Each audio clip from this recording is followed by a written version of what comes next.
Okay, uh, Swamiji is here, so we'll take a few questions.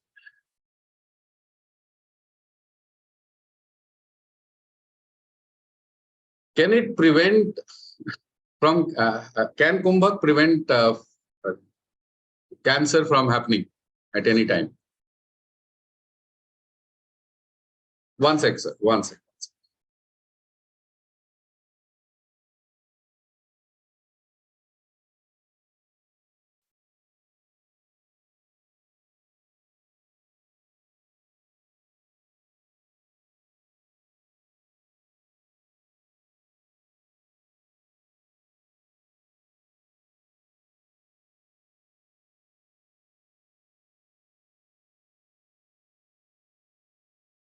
Please go ahead.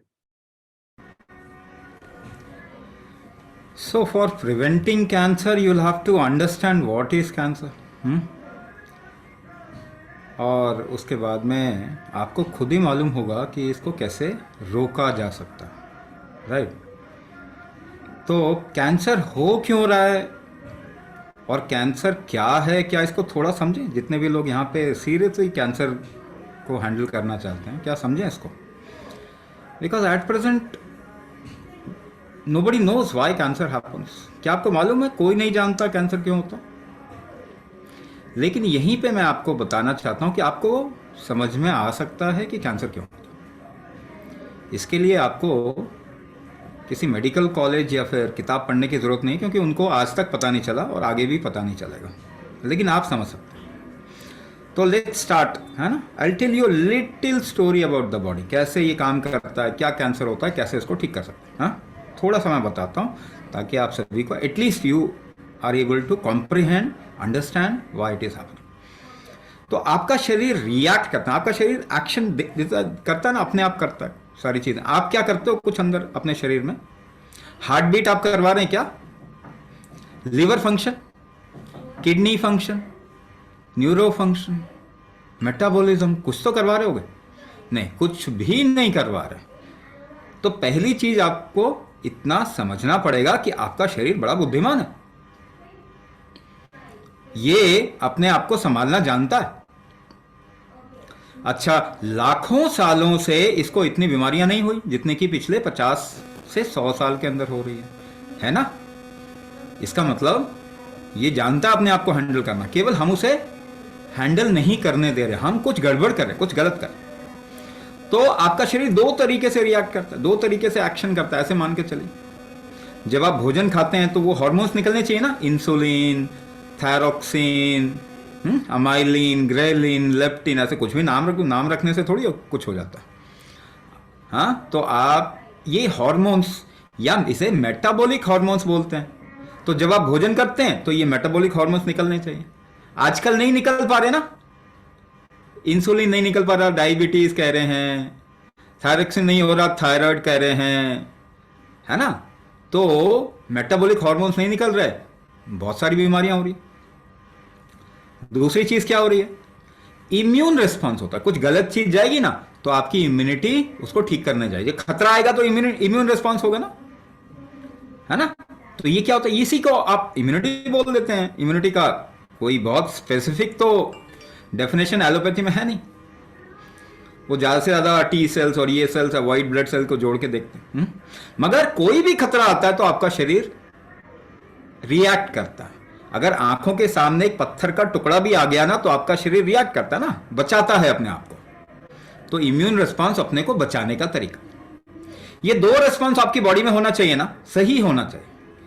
अगर आप सही भोजन खाएंगे तो मेटाबॉलिक रिस्पॉन्स अच्छा रहेगा, ठीक है, और इम्यूनिटी भी उसके साथ साथ अच्छी रहेगी। तो अभी हम क्या कर रहे हैं? अपनी फूड की जगह पे कुछ गलत चीज डाल रहे हैं ना। एक 2 किलो का बच्चा जब पैदा होता है तो 24-25 पता नहीं कितने सारे वैक्सीनेशन करवा देते हैं ना, उसका इम्यूनाइजेशन कर देते हैं, उसका सब केमिकल डालते हैं ना। तो जब आप कंटिन्यूसली कुछ केमिकल डालेंगे जिसको आपकी बॉडी रिकॉग्नाइज नहीं करती, जो आपके भोजन का अंश नहीं है, हिस्सा नहीं है, तो आपका मेटाबॉलिक रिस्पॉन्स खराब होने लग जाता है, क्योंकि हमेशा इम्यून रिस्पॉन्स चालू रहता है। खतरा है ना अंदर, तो मेटाबॉलिक रिस्पॉन्स खराब हो जाता है। कैसे प्रूफ है कि हमारा मेटाबॉलिक रिस्पॉन्स खराब हो गया? मुझे बताइए, डायबिटीज के केसेस दुनिया में बढ़ रहे हैं कि नहीं बढ़ रहे? मुझे बताइए, थायराइड के केसेस बढ़ रहे हैं कि नहीं बढ़ रहे? ब्लड प्रेशर, हार्ट डिजीज के केसेस बढ़ रहे हैं कि नहीं बढ़ रहे? कैंसर के केसेस 12% के रेट से एवरी ईयर बढ़ रहे हैं, मालूम है आपको? इनफर्टिलिटी के केसेस बढ़ रहे हैं कि नहीं बढ़ रहे हैं? मुझे कोई एक डिजीज बता दीजिए जो कम हो रहा है दुनिया में। यानी कि आप अगर कुछ गलत चीज डालेंगे तो मेटाबॉलिक रिस्पांस और साथ में इम्यून रिस्पांस भी खराब होगा। अच्छा, इसको हैंडल करने के लिए हमने ये ठेका ले रखा है कि हमें केमिकल डाल के ही ठीक करना अपने शरीर को, है ना? मगर आप तो देखिए, केमिकल डाल के तो खराब हुआ है, ठीक कैसे हो जाएगा? नहीं नहीं, कल को कोई नया केमिकल आएगा जिससे ठीक हो जाएगा। आप सपने देख रहे हैं, रियलिटी में नहीं है, सुपरस्टिशियस हो गए। ऐसा कभी नहीं होने वाला, क्योंकि आपने मेटाबॉलिक रिस्पांस, इम्यून रिस्पांस जो खराब किया है उसको आपको रिकवर करना पड़ेगा। वो केमिकल डाल के और खराब हो जाएगा, ठीक है ना? तो अगर ये दोनों चीजें आपने खराब कर दी तो आपके शरीर के अंदर ग्रोथ के फैक्टर्स बिगड़ेंगे कि नहीं बिगड़ेंगे? ये दोनों ही आपस में खराब हो गए। इम्यून रिस्पांस, मेटाबॉलिक रिस्पांस जितना होना चाहिए उतना नहीं है, तो आपके शरीर के अंदर टिश्यू, सेल सही से बनेंगे? सही से नहीं बनने वाले, तो कैंसर तो बढ़ेगा ही बढ़ेगा, सबको ही होने वाला है कैंसर, क्योंकि आप ट्रीटमेंट तो कर ही नहीं रहे। जो खराब किया उसका ट्रीटमेंट नहीं कर रहे। अब कैंसर हो जाने के बाद भी हमने गंदगी साफ कर दी ना कीमोथेरेपी से। जिस वजह से वो हो रहा वो तो हमारे हाथ में ही नहीं है भाई। घर की गंदगी साफ करने से गंदगी बनाना थोड़ी कम हो जाता है। आप समझदार हैं कि नहीं है? आप इतने तो समझदार हैं कि ये बात को समझ सकते हैं। तो कीमोथेरेपी मैनेजमेंट कहा जा सकता है, ट्रीटमेंट तो नहीं है कीमोथेरेपी। पहली बात ये। दूसरी बात ये कि क्या कैंसर का कोई टेस्ट होता है? ऐसा आपको लगता है पेट स्कैन कैंसर का टेस्ट होता है? कैंसर का टेस्ट वो नहीं होता। किस चीज का टेस्ट होता है? ग्लूकोज एब्जॉर्प्शन का टेस्ट होता है। ऐसा आइडिया है कि कैंसर के सेल ज्यादा ग्लूकोज एब्जॉर्ब करते हैं, तो जहां भी ज्यादा ग्लूकोज एब्जॉर्प्शन होता है हम अंदाजा लगाते हैं कि ये कैंसर हो सकता है। मगर एक बात भी बताइए, एक हाथ की एक्सरसाइज करके आप पेट स्कैन करवा दो तो उस हाथ में ग्लूकोज एब्जॉर्प्शन बढ़ेगा कि नहीं? तो आपको कैंसर का टैग तो लगाया ही जा सकता है। दूसरी बात बताइए, मेटाबॉलिक डिसऑर्डर, डायबिटीज के लोगों में ग्लूकोज एब्जॉर्प्शन की गड़बड़ी होती है कि नहीं होती? तो सभी तो कैंसर की तरफ ही जा रहे हैं, क्योंकि कैंसर का तो कोई टेस्ट ही नहीं होता। टेस्ट किसका होता है? ग्लूकोज एब्जॉर्प्शन का। स्टेज 1, स्टेज 2, स्टेज 3, स्टेज 4 आपको कभी लिख के दिया गया? क्योंकि कोई टेस्ट नहीं पता करती, अंदाजा लगता है ज्यादा शरीर में ग्लूकोज एब्जॉर्ब हो गया तो फैल गया है, अंदाजा है। अंदाजे के ऊपर कैंसर तो ठीक नहीं हो सकता जी, ये तो पक्की बात है। इसीलिए 12% का राइज एवरी ईयर, 100 में से 12 लोगों कैंसर में आ जाते हैं। तो मैनेजमेंट ही करते रहेंगे क्या? झाड़ू लगाएंगे क्या? छत जो फटी है, जिससे गंदगी आ रही है, छत को नहीं रिपेयर करना। अब दूसरी बात और आसानी से समझा रहा हूं, और आसानी से समझा रहा हूं। टिश्यू ग्रोथ आपके हाथ से निकल गया ना, आपके हिसाब से टिश्यू ग्रोथ नहीं हो रही। कभी इधर ज्यादा हो रहा है, इधर कम हो रहा है, कहीं और ज्यादा हो गया, आपके कंट्रोल में नहीं है ना टिश्यू का ग्रोथ। जो शक्ति उसको कंट्रोल में रखनी चाहिए वो तो नहीं है। अगर सपोज कीजिए आप अपने शरीर के साथ में कुछ पक्षी बांध लीजिए 4-5 जो अपने हिसाब से उड़े जा रहे हैं, कैसे कंट्रोल करोगे उसको ये बताओ?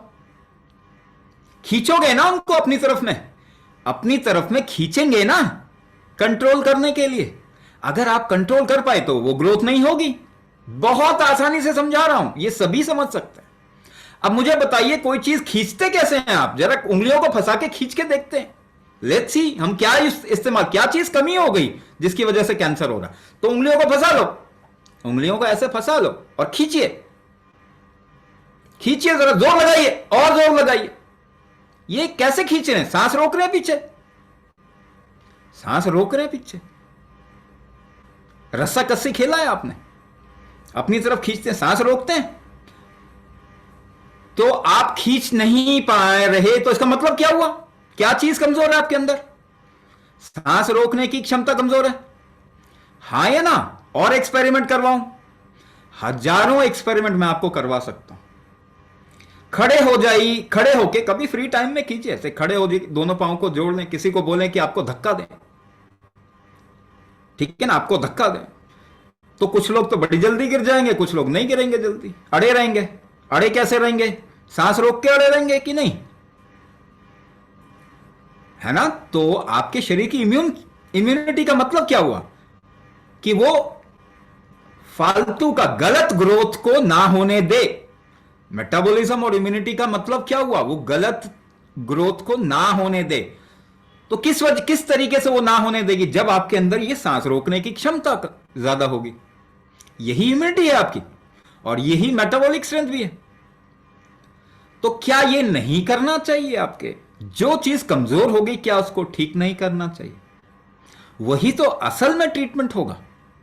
हां, ये बात अलग है कि आपकी क्षमता इस वक्त, क्योंकि दवाई खा के तो चलने की भी हालत नहीं रहती। कीमोथेरेपी जब होता है तो बिस्तर पर पड़ जाते हैं ना। जहर ही तो दिया जा रहा है आपके शरीर को, जिससे हिटलर मारा करता था लोगों को, वही तो आपके अंदर डाल रहे हैं। मस्टर्ड गैस, जिसको कीमोथेरेपी बोलते हैं। तो एक बात बताइए, हम क्या कर रहे हैं? शरीर की मूलभूत शक्ति उसकी वजह से कम। तो साइड इफेक्ट क्या हुआ?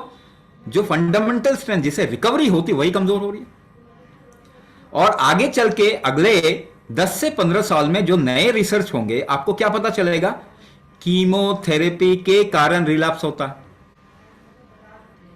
अगर कीमो नहीं दिया जाता तो वो इंसान 10 साल जीता, कीमो दिया गया तो वो अब 5 साल में ही जा रहा है, या 2 साल में। मैं तो 2 साल में भी जाते हुए देखा। पर ये अभी तक इतना रिसर्च तो हुआ नहीं। आप लोगों को लगता है कि बहुत रिसर्च हो गया दुनिया में। कुछ रिसर्च नहीं हुआ, बहुत कम हुआ है। अगर इतना ही ज्ञानवान या समझदार होते, सारी बीमारियां कम हो रही होती, ज्यादा हो रही होती। आप मुझे बताइए, अगर हमें मालूम होता कि ये क्या है तो हम तो ठीक कर देते ना। मालूम ही नहीं है क्या है। अच्छा, हम जो ये कुंभक करवा रहे हैं, ये है क्या?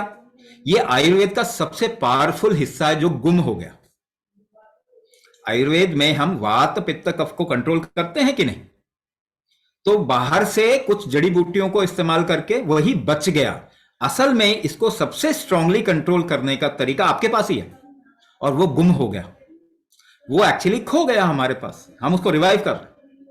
अगर आप वात पित्त कफ को सबसे पावरफुली कंट्रोल करना चाहते हैं तो कुंभक को आपको लाना ही पड़ेगा, रिवाइव करना पड़ेगा। तो क्या रिजल्ट देखते हैं इसकी वजह से? हम क्या देख सकते हैं कि हमारे पास में लोग क्या रिपोर्ट करते हैं कि कीमोथेरेपी में पहले 1 हफ्ता पड़े रहते थे, 10 दिन तक पड़े रहते थे बिस्तर पे। अब क्या हुआ? 1-2 दिन के अंदर ही उठ के काम करने लग जाते हैं। अंदर से अच्छा फील हो रहा है। लाइफ की क्वालिटी, पहले 5 साल तक कुछ नहीं कर पाए, आज हम उठ के अपने सारे काम कर रहे हैं।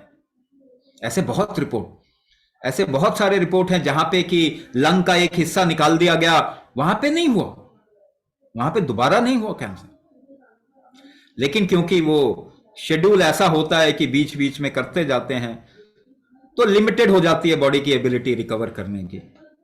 लेकिन कुंभक अगर आप करते रहेंगे, एक सबसे पहली चीज तो ये होगी कि आप एक्चुअल में इलाज की तरफ में कुछ कदम बढ़ा रहे हैं। बाकी तो मैनेजमेंट है ना। हम आपको रोक पाएंगे नहीं कि कीमोथेरेपी पे मत जाए, क्योंकि डर ही इतना है। जब ज्यादा रिसर्च आएंगे इस तरफ में, और जब पता चलेगा कि कीमोथेरेपी के कारण प्रॉब्लम ज्यादा बढ़ रही है, तब वहां से जो एक्शन आएगा। मगर अभी क्या कर सकते हैं? अभी तो हम रोकेंगे नहीं आपको। लेकिन अभी एक चीज सबसे रिक्वेस्ट है कि ये शरीर को ना हमने क्रिमिनल बना दिया। क्योंकि आप देखिए, बचपन से ये काम हो रहा है ना कि कोरोना मारने के लिए ये शरीर फीवर क्रिएट करता है। 5 डिग्री का टेम्परेचर अगर शरीर बढ़ा दे तो कोई भी वायरस नहीं बचेगा शरीर में। मगर हम क्या करेंगे? एक पैरासिटामोल डोलो खा के शरीर के टेम्परेचर को कम कर देंगे। उल्टी होगा तो उल्टी बंद कर देंगे, दस्त होगा तो दस्त बंद कर देंगे।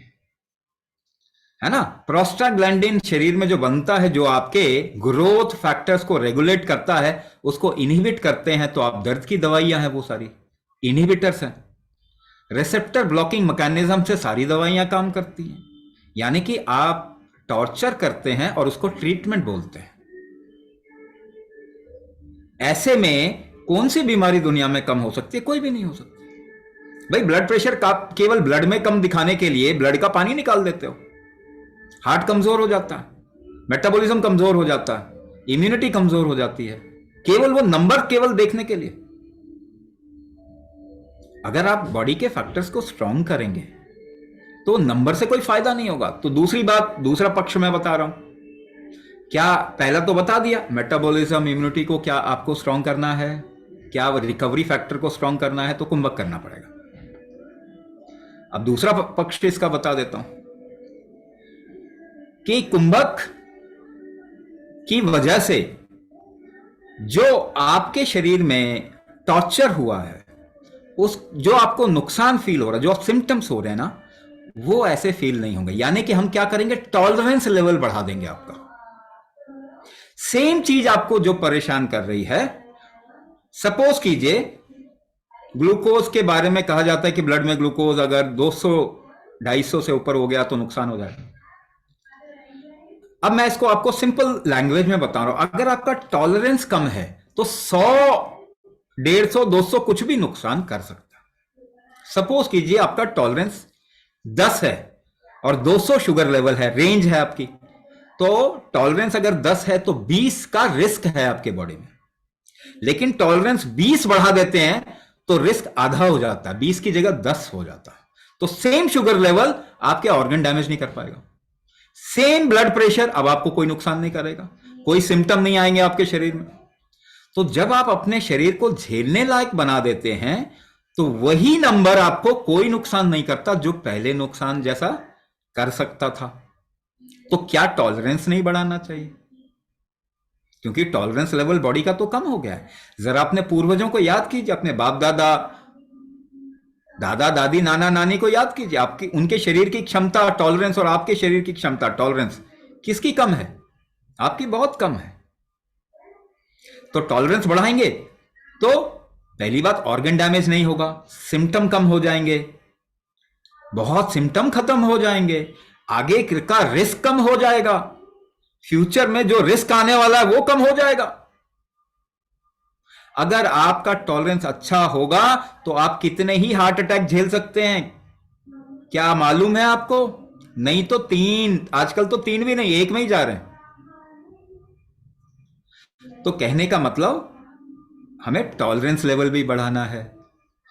तीसरी चीज, जब हम आपके शरीर में डायग्नोसिस करते हैं तो हमें कुछ अंदाजा, कुछ पता चल जाता है कि ये फैक्टर कमजोर हैं, ये फैक्टर कमजोर हैं, ये फैक्टर कमजोर हैं। तो हम कस्टमाइजेशन करते हैं, कुछ चीजें आपको देते हैं जिससे वो स्ट्रांग होता है। तो स्पेसिफिक ट्रीटमेंट भी इसके साथ में है। फिर ये पूरा मॉड्यूल डिजाइन ऐसे हुआ है जो कि होलिस्टिक अप्रोच लेगा। तो इतने तरीके से मैं आपको बता रहा हूं कि प्लीज आप अपने शरीर को क्रिमिनल ना बनाएं। ये हमेशा अपने आप को रिकवर कर सकता है, बस इसकी रिकवरी की स्ट्रेंथ को आप बढ़ा दें। और वो कुंभक से ही पड़ेगा। देखो, भोजन से नहीं पड़ेगा। अच्छा भोजन लेंगे, it will create a good environment, वो की अच्छी बात है, मगर शक्तियां वापस आ जाएंगी, आपकी रिकवरी स्ट्रेंथ आ जाएगा। क्या अच्छा भोजन करके मैराथन दौड़ने लग जाएंगे आप? ऐसा तो नहीं होता। तो दैट इज गुड, वो करना चाहिए, मगर अपने जो रिकवरी स्ट्रेंथ है उसको तो बढ़ाओ, अपना जो मेटाबॉलिक स्ट्रेंथ है तो उसको तो बढ़ाओ। उसके लिए तो कोई दवाई नहीं बनी और बन नहीं सकती। इम्यून का स्ट्रेंथ है उसको तो बढ़ाओ, उसके लिए कोई दवाई नहीं बनी। इम्यून थेरेपी कराओगे तो और नुकसान हो जाएगा शरीर का। जेनेटिक डिविएशन हमारा हो ही रहा है, हमारे बच्चों की हालत तो और भी बुरी हो जाएगी। तो एक चीज जो आपको इस वक्त में करना जरूर चाहिए वो है कि अपने शरीर की जो वो रिकवरी स्ट्रेंथ है, मेटाबॉलिक स्ट्रेंथ को बढ़ाना चाहिए। कितना आप कर पाएंगे that is a question mark, मगर करिए तो सही। आपको अगर 10% भी फायदा हो पाएगा, 10% ही कर पाएंगे, 10% फायदा हो तो क्या नहीं करना चाहिए? क्योंकि इसका नुकसान तो कुछ भी नहीं है, फायदा ही फायदा है।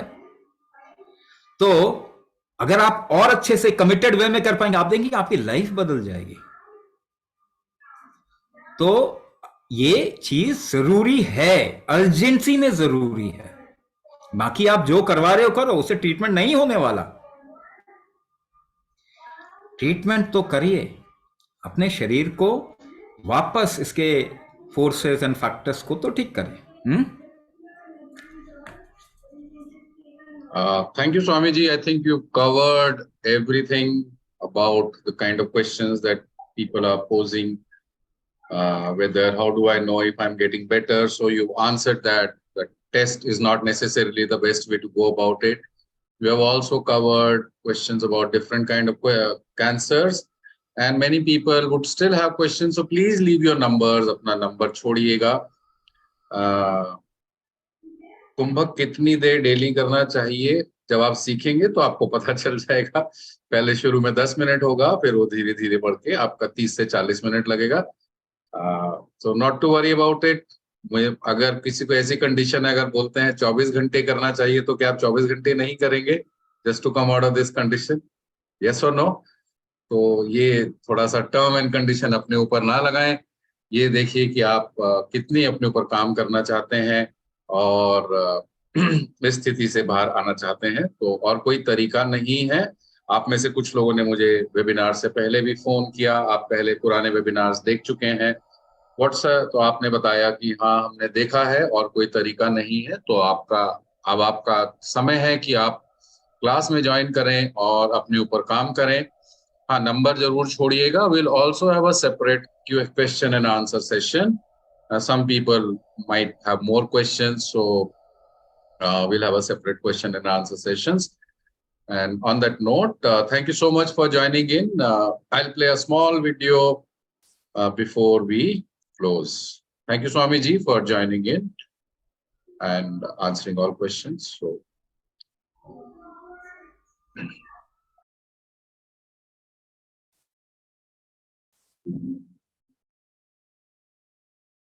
फोर डेज पहले मेरा पेट स्कैन हुआ था और उस पेट स्कैन के अंदर मेरी अभी तक कोई कीमोथेरेपी नहीं हुई है। I have been taking the oral medication. तो अभी जो मेरा स्कैन था उसके अंदर I had lung cancer of stage 4। I was diagnosed with lung cancer of stage 4 और जो मेरा ट्यूमर साइज था that was around 24 mm by 24 mm और अभी वो सब्सटेंशियली श्रिंक हो गया है, काफी ज्यादा श्रिंक हो गया है। और आई डोंट नो कि ये किस चीज ने असर किया। मोस्टली कुंभक ने किया, but I have been doing meditation also and taking very controlled diet और मोस्टली वही जो आप लोगों ने गाइड करी है मेरे को, जो आपने ऋतु मैम आपने जो मुझे गाइड करी है, मैं पहले से वो फॉलो कर रहा था, बट आपने जो गाइड करा है इट इज 95% सेम। तो काफी सब्सटेंशियल डिफरेंस दिख रहा है मुझे तो उसके अंदर। अब आई होप कि नेक्स्ट 3 months में जो मेरा स्कैन होगा इट विल बी 0 और doctors are saying that, I am not saying that, doctors are saying that. Actually कुंभक के द्वारा जो है हमने अपने आप को थोड़ा स्टेबल कर पाने में थोड़ा सामर्थ हुए और जो है इससे थोड़ी ऊर्जा भी बढ़ी है, एनर्जी लेवल इंक्रीज हुआ है। तो यही मैं एस्पेक्ट सोचता हूँ कि बेटरमेंट इसके द्वारा मिली है। मुझे भी यही कहना है कि जो भी बोलते हैं कि कीमो से ये साइड इफेक्ट्स होते, वो मुझे लकीली कोई भी महसूस नहीं हुआ, कुछ भी नहीं, क्योंकि शायद मैंने कुंभक शुरू कर चुकी थी ऑलरेडी, मैं वो न्यूरोस्केलेटल वाला कर रही थी प्रोग्राम, तो उसकी वजह से मुझे कोई एक्स्ट्रा मेडिसिन कुछ भी जो देते हैं आपके साइड इफेक्ट्स मिनिमाइज करने को, वो कुछ भी नहीं लेना पड़ा। और एनर्जी लेवल्स जैसे अभी स्वामी जी बोल रहे थे ना कि आपको लेटने का सोने का मन होता है आफ्टर कीमो, मेरे साथ वैसा कुछ भी नहीं था। मुझे कीमो से आने के बाद सब बोलते थे रेस्ट करो रेस्ट करो, और मैं अपने काम पे वैसे ही लग जाती थी जैसे कि नॉर्मल रूटीन होती है। कभी कोई टच कोई भी ऐसी फीलिंग नहीं हुई और मेरा लाइवलीनेस और सब कुछ वैसा ही बरकरार है।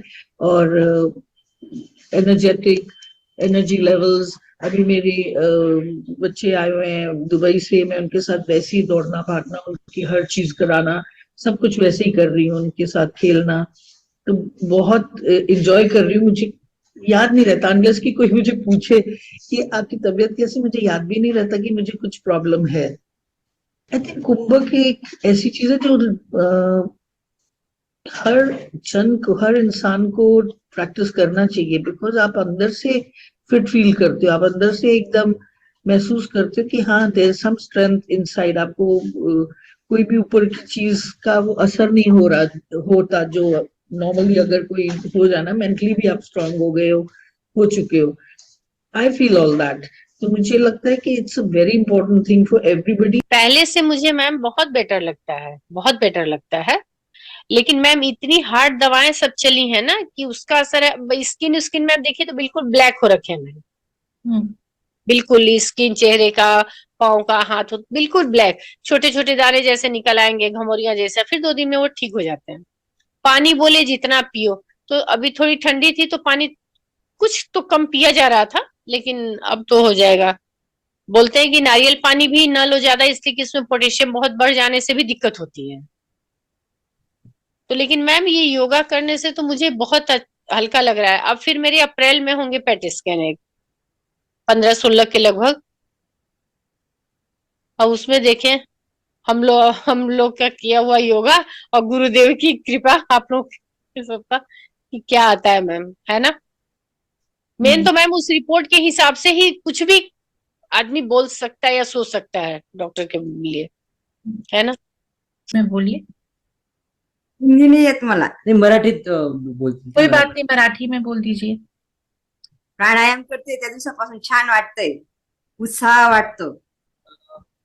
नहीं, बहुत बहुत फर्क है एक्चुअली। वी कैन विजिबली सी कि उनका फेस इज ग्लोइंग मोर, और वो खिल जाता है प्राणायाम के बाद, है ना। दिन भर में कितना भी थकान होगा तो भी जब वो प्राणायाम खत्म करती है शाम को तो एकदम चेहरा खिल जाता है, सब मुस्कुराहट आ जाती है। So the changes are visible, visible changes है डेफिनेटली। था issue and we didn't take any chemo, हमने कुछ लिया नहीं। तो targeted therapy, luckily we were eligible for that, so we are doing targeted therapy 1 pill a day. That's the therapy she is undergoing.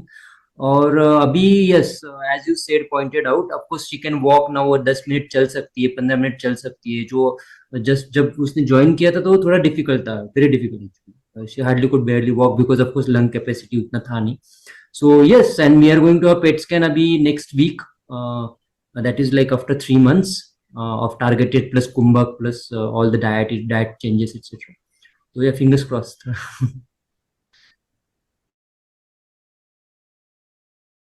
So some of these people are in the clear now. Okay, we will share their details etc. in the WhatsApp groups. I'll stop the recording.